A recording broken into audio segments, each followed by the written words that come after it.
Bonjour et bienvenue dans le journal de l'emploi. Vous voulez changer de région, trouver un emploi? Avez-vous pensé à vous former? Avez-vous la bonne formation? Ça tombe bien aujourd'hui parce que nous recevons Monsieur Blandot. Bonjour. Bonjour. Vous êtes manager de transition à l'AFPA Île-de-France. Alors, l'AFPA, pour ceux qui ne connaissent pas, c'est l'Association nationale pour la formation professionnelle des adultes. Ça, c'est pour le titre. Mais concrètement, Monsieur Blandot, qu'est-ce que c'est? Alors, quelques chiffres, effectivement, l'AFPA, c'est le premier organisme de formation professionnelle en France. C'est 150 000 stagiaires formés chaque année. C'est 260 formations qualifiantes qui vont du niveau 5, niveau BEP, CAP, au niveau 3, niveau licence. Sur 3 secteurs d'activité, le bâtiment, l'industrie et le tertiaire. C'est également 300 métiers, 400 formations continues et 22 régions spécialisées dans l'accompagnement aux transitions professionnelles. Et combien de centres de formation? Il y en a plein. Il y a 202 formations, on compte 216 centres en France dans lesquels effectivement j'invite salariés demandeurs d'emploi à nous rencontrer.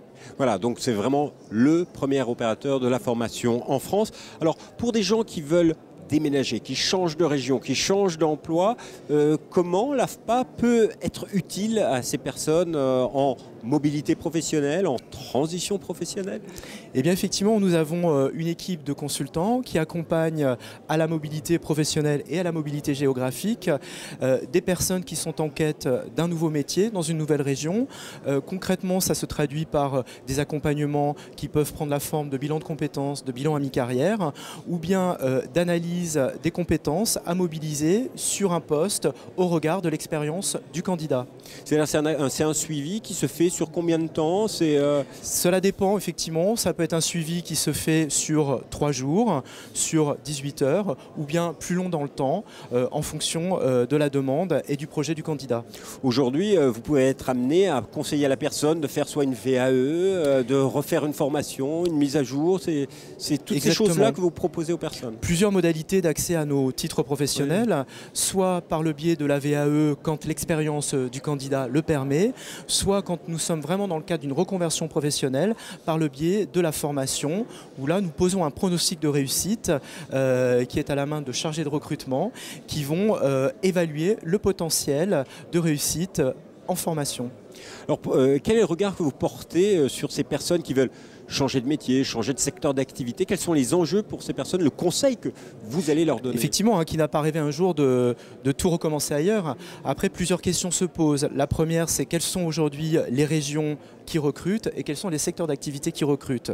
Donc, plus globalement, je parlerai de villes d'agglomération. Dans le top 5 des villes qui recrutent aujourd'hui, nous avons donc en premier lieu Toulouse, Nantes, Marseille, Lille et Bordeaux. Ce sont les villes qui recrutent, qui affichent le plus grand nombre de besoins de main-d'œuvre. Et puis après, dans les secteurs d'activité qui recrutent, on en retiendra 4 voire 5.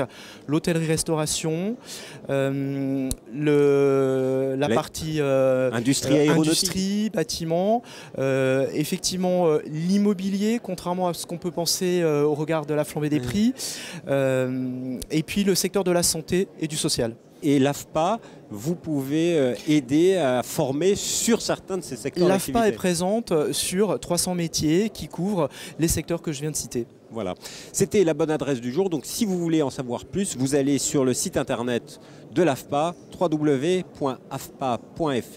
Quant à nous, merci beaucoup Monsieur Blandot, quant à nous on se retrouve bientôt pour un nouveau journal.